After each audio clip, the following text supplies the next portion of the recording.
ಓಂ ಜನ್ಮಾದ್ಯಸ್ಯೇತಃ ಓಂ.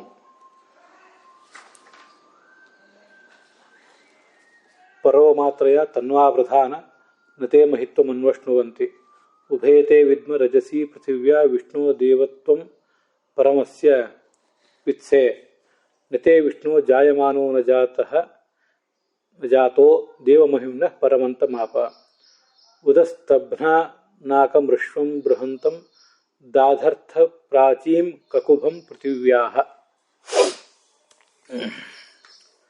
ಜನ್ಮಾದ್ಯಸೇತಃ ಅನ್ನುವ ಸೂತ್ರದಿಂದ ವ್ಯಾಸರು ಏನನ್ನು ಸೂಚಿಸಿದ್ದಾರೆ ಅನ್ನುವುದನ್ನು ಆಚಾರ್ಯರು ಅನೇಕ ಉಪನಿಷತ್ತು ಮತ್ತು ವೇದಗಳ ಮಾತುಗಳ ಮೂಲಕ ನಮಗೆ ತೋರಿಸ್ತಾ ಇದ್ದಾರೆ. ಭಗವಂತ ಮಾಡುವ ಸೃಷ್ಟಿಯನ್ನು ತೋರಿಸುವಂಥ ಕೆಲವು ವಾಕ್ಯಗಳು, ಪಾಲನೆ ಮಾಡುವಂಥ ಪಾಲನವನ್ನು ವರ್ಣಿಸುವ ಕೆಲವು ವಾಕ್ಯಗಳು, ಹೀಗೆ ಬೇರೆ ಬೇರೆ ಇದನ್ನೆಲ್ಲ ನೋಡ್ತಾ ಇದ್ದೀವಿ. ಅಲ್ಲಿ ಇವತ್ತು ನಾವು ನೋಡಬೇಕಾದದ್ದು ಪರೋ ಮಾತ್ರಯ ತನ್ವಾವೃಧಾನ ಅನ್ನುವಂಥ ಮಾತು.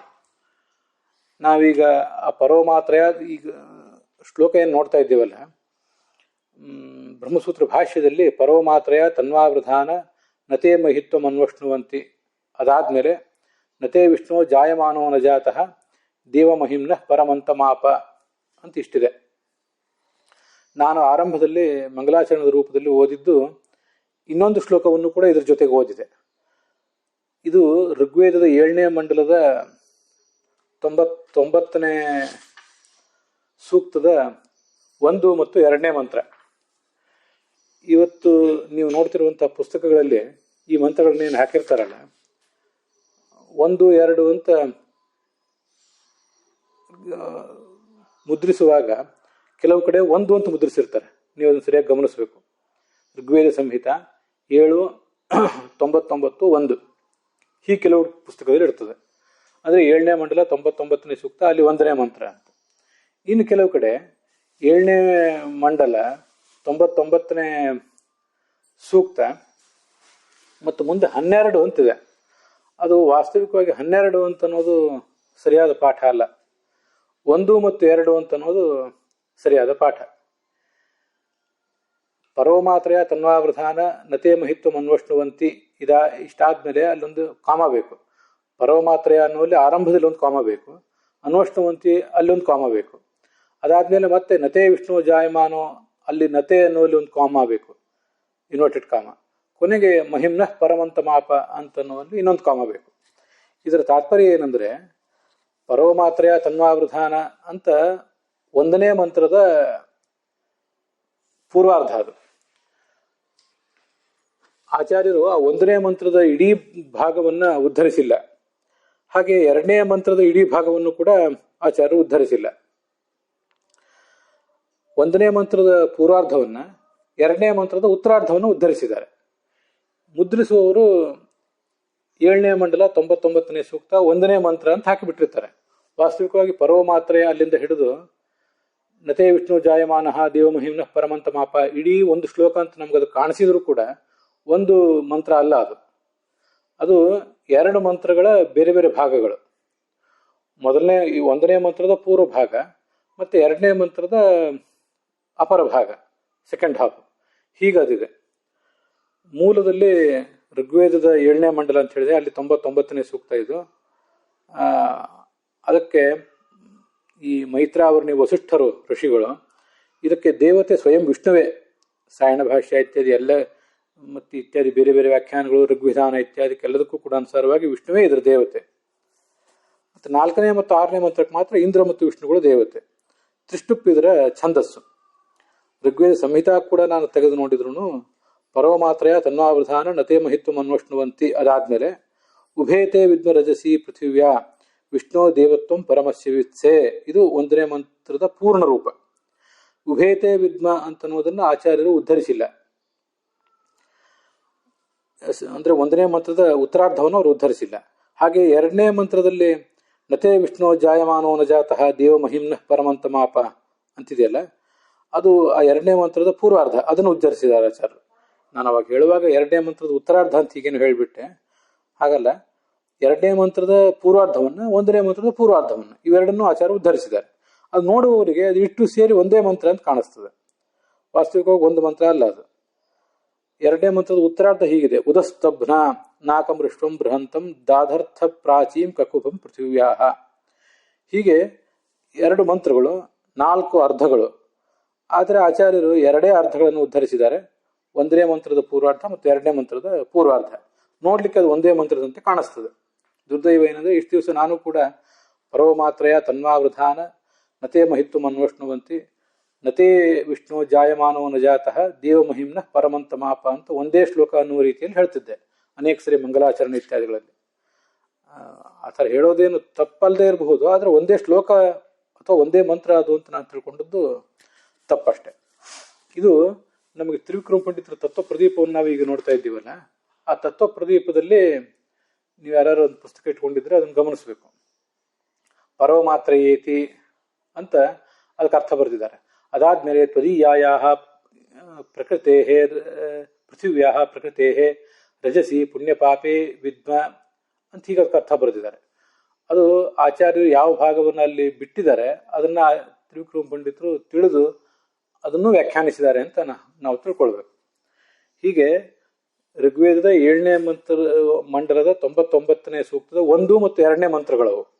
12ನೇ ಮಂತ್ರ ಅಂತ ಯಾರಾದರೂ ಮುದ್ರಿಸಿದ್ರೆ ಅದು ತಪ್ಪಾಗ್ತದೆ. 12ನೇ ಮಂತ್ರ ಅಲ್ಲ ಅದು. ಇದ್ರ ಬಗ್ಗೆ ನಮ್ಗೆ ಗಮನ ಇರಬೇಕು. ತುಂಬ ಸುಂದರವಾದಂಥ ಒಂದು ಮಂತ್ರ ಅದು. ವಾಸ್ತವಿಕವಾಗಿ 12 ಮಂತ್ರಗಳು ಇಲ್ಲವೇ ಇಲ್ಲ ಅಲ್ಲಿರುವುದೇ ಒಟ್ಟಾರೆ 7 ಮಂತ್ರಗಳು ಆ ಸೂಕ್ತದಲ್ಲಿ, ನಾವು ನೋಡ್ತಾ ಇರುವ ಸೂಕ್ತದಲ್ಲಿ. ಆದ್ರಿಂದ 7ನೇ ಮಂಡಲ 99ನೇ ಸೂಕ್ತ ಅಲ್ಲಿ 1 ಮತ್ತು 2ನೇ ಮಂತ್ರ ಅಂತ ಅದಕ್ಕೆ 12 ಅಂತಿದ್ದನ್ನು 1 ಮತ್ತು 2 ಅಂತ ತಿದ್ದುಕೊಳ್ಬೇಕು. ಅದನ್ನು ಗಮನಿಸದೆ ಈ ಥರ ಮಾಡಿದ್ದಾರೆ ಅನೇಕ ಕಡೆ. ಅದರ ಅರ್ಥ ಏನು ಅಂದರೆ, ಭಗವಂತನಿಗೆ ಸಂಬೋಧನೆ ಅದು. ಪರವಮಾತ್ರಯ, ನೀನು ಎಲ್ಲ ಅಳತೆಗಳನ್ನು ಕೂಡ ಮೀರಿದವನು ಅಂತ ಅದರ ಅಭಿಪ್ರಾಯ. ಮಾತ್ರ ಅಂದರೆ ಅಳತೆ, ನಮ್ಮೆಲ್ಲ ಅಳತೆಗೋಲುಗಳನ್ನು ಕೂಡ ನೀರು ಮೀರಿ ನಿಂತವನು.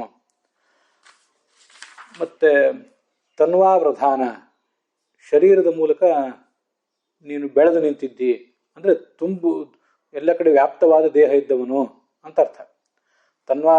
ವರ್ಧಮಾನ, ವೃಧಾನ ಅಂದರೆ ವರ್ಧಮಾನ ಅಂದರೆ ದೇಹೇನ ಪೂರ್ಣ ಅಂತ ಅರ್ಥ.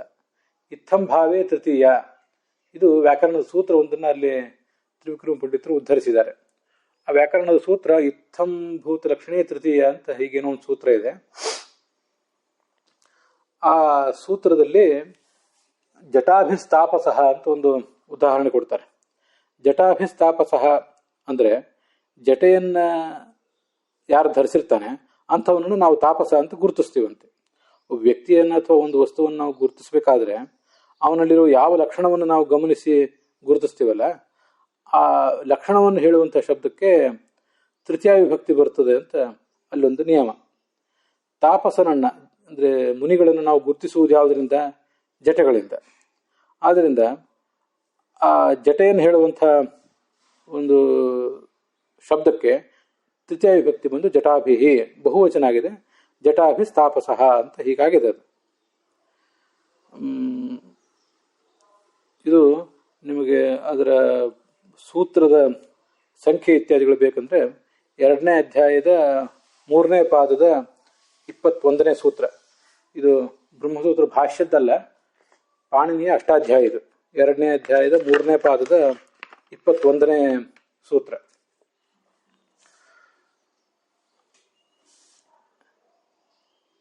ಇತ್ತಂಭೂತ ಲಕ್ಷಣೇವಾ ಉಪಲಕ್ಷಣೇವಾ ತೃತೀಯ. ಯಾವ ವಸ್ತುವನ್ನು ನಾವು ಗುರುತಿಸುವಾಗ ಒಂದು ಲಕ್ಷಣವನ್ನು ಹೇಳ್ತೀವಲ್ಲ, ಯದಾ ಕಶ್ಚಿತ್ ವ್ಯಕ್ತಿ ವಸ್ತು ವಾ ಕೇನಚಿತ್ ವಿಶೇಷ ಚಿಹ್ನೇನ ಜ್ಞಾಪಿತಃ ಭವತಿ ಚೇತ್ ತಸ್ಮಿನ್, ಆ ಶಬ್ದವನ್ನು ಹೇಳುವಂಥ, ಆ ವಸ್ತುವನ್ನು ಹೇಳುವಂಥ ಶಬ್ದಕ್ಕೆ ತೃತೀಯ ವಿಭಕ್ತಿ ಬರಬೇಕು.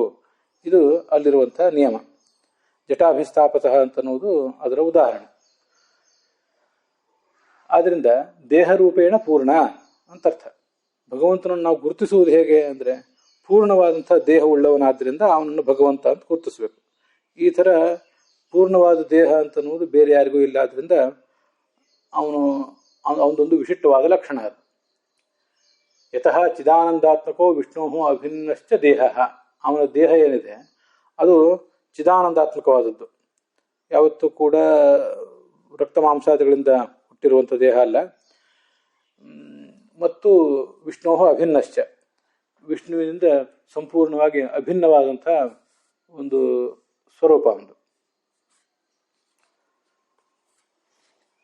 ತೇ ಮಹಿಮಾನಂ ನ ಅನುಭವಂತಿ ನ ಪ್ರಾಪ್ನುವಂತೆ ನತೇ ವಿಷ್ಣು ಜಾಯಮಾನೋ ನ ಜಾತಃ. ಭಗವಂತನೇ ಅಲ್ಲ, ಅದು ಮುಂದಿನ ಓದಿದೆ. ಇಲ್ಲೂ ಕೂಡ ವಿಷ್ಣು ಅಂತ ಅಧ್ಯಾಹಾರ ಮಾಡ್ಕೊಳ್ಬೇಕು. ವಿಷ್ಣುವೇ ನೀನು ಪರಹ ಮಾತ್ರಯ ಪರಹ. ಮಾತ್ರ ಅಂದರೆ ಅಳತೆ, ಪರಿಮಾಣಾತೀತ ಅಂತ ಅರ್ಥ. ತನ್ವಾ ವೃಧಾನ ಅದರ ಅರ್ಥ. ತನು ಒಂದು ಶರೀರ, ಆ ಶರೀರದ ಮೂಲಕ ಬೆಳೆದು ನಿಂತವನು.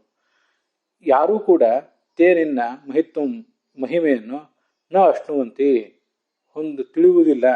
ಅದನ್ನು ಯಾರೂ ಪಡೆದವರೂ ಇಲ್ಲ, ಹಾಗೆ ಅದನ್ನು ತಿಳಿದವರು ಕೂಡ ಇಲ್ಲ. ಅಂಥ ಮಹಿಮೆಯನ್ನು ತಾವು ಸ್ವತಃ ಪಡೆಯುವುದು ಇರಲಿ, ಅವರಿಗೆ ಅದು ತಿಳಿಯೋದಕ್ಕೂ ಕೂಡ ಸಾಧ್ಯ ಇಲ್ಲ ಅಂತ ಅದರ ತಾತ್ಪರ್ಯ ಆಗ್ತದೆ.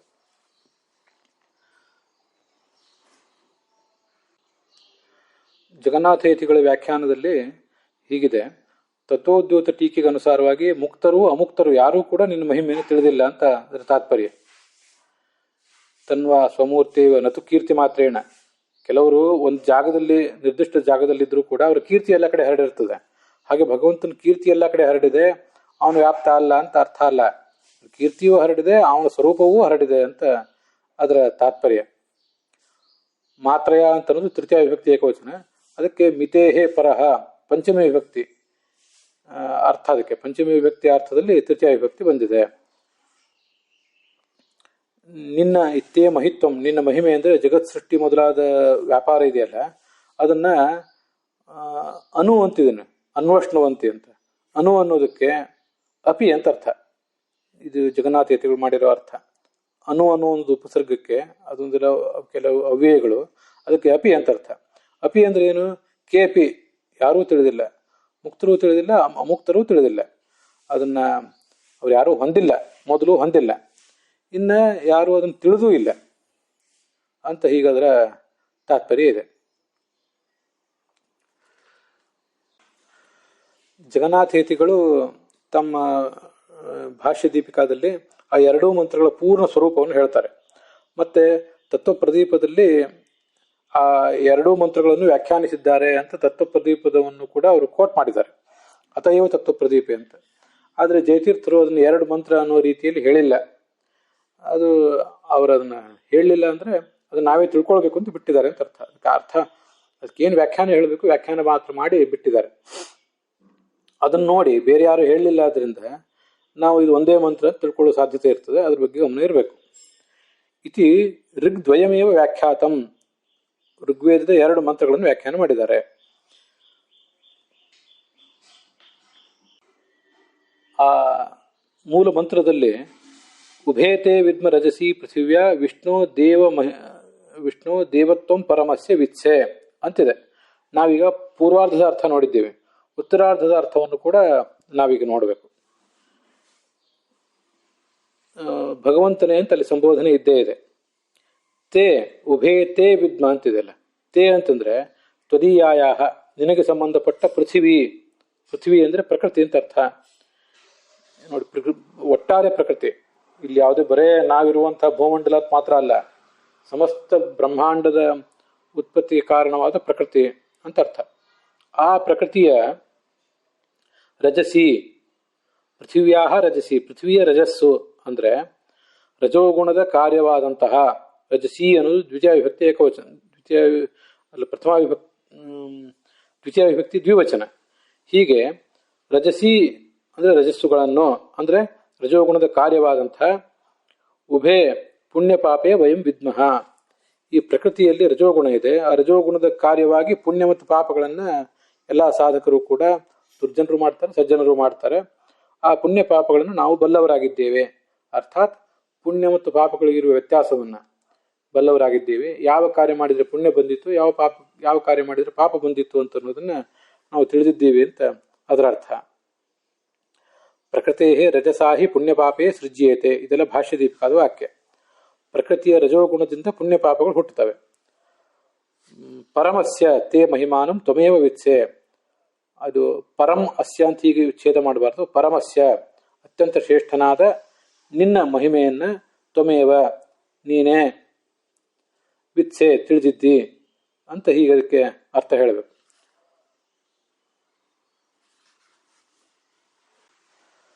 ತತ್ವಪ್ರದೀಪದಲ್ಲಿ ತ್ವದೀಯಾಯಾಹ ಅಂದರೆ ತ್ವದೀಯಾಯಾಹ ಪೃಥಿವ್ಯಾಹ, ತೇ ಅಂದರೆ ತ್ವದೀಯಾಯಾಹ, ತೇ ಅಂತ ಅಲ್ಲೇ ಬಂದಿಲ್ಲ, ಆದರೆ ನಾವು ತೇ ಅನ್ನೋದಕ್ಕೆ ತ್ವದೀಯಾಯಾಹ ಅಂತ ಅನ್ನೋದು ಅರ್ಥ ಅಂತ ತಿಳ್ಕೋಬೇಕು.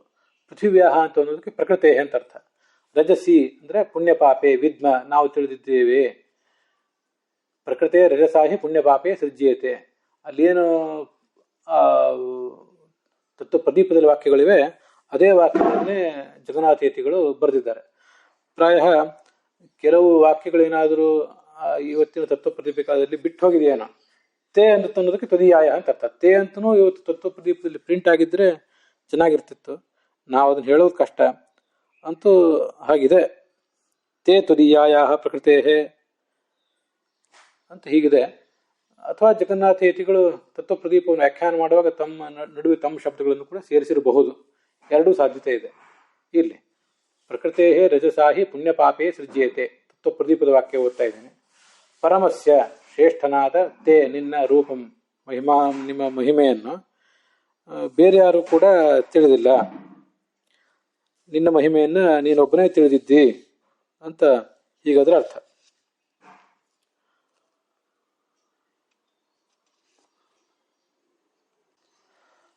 ರೂಪ ಅನ್ನುವ ಶಬ್ದ ಒಂದು ತತ್ವ ಪ್ರದೀಪದಲ್ಲಿ ಕಾಣಿಸ್ತದೆ. ತೇ ರೂಪಂ ಮಹಿಮಾನಂ ವಾ, ನಿನ್ನ ಸ್ವರೂಪವನ್ನಾಗಲಿ ನಿನ್ನ ಮಹಿಮೆಯನ್ನಾಗಲಿ ನೀನೇ ತಿಳಿದಿದ್ದೇ ಹೊರತು ಬೇರೆ ಯಾರೂ ತಿಳಿದಿಲ್ಲ.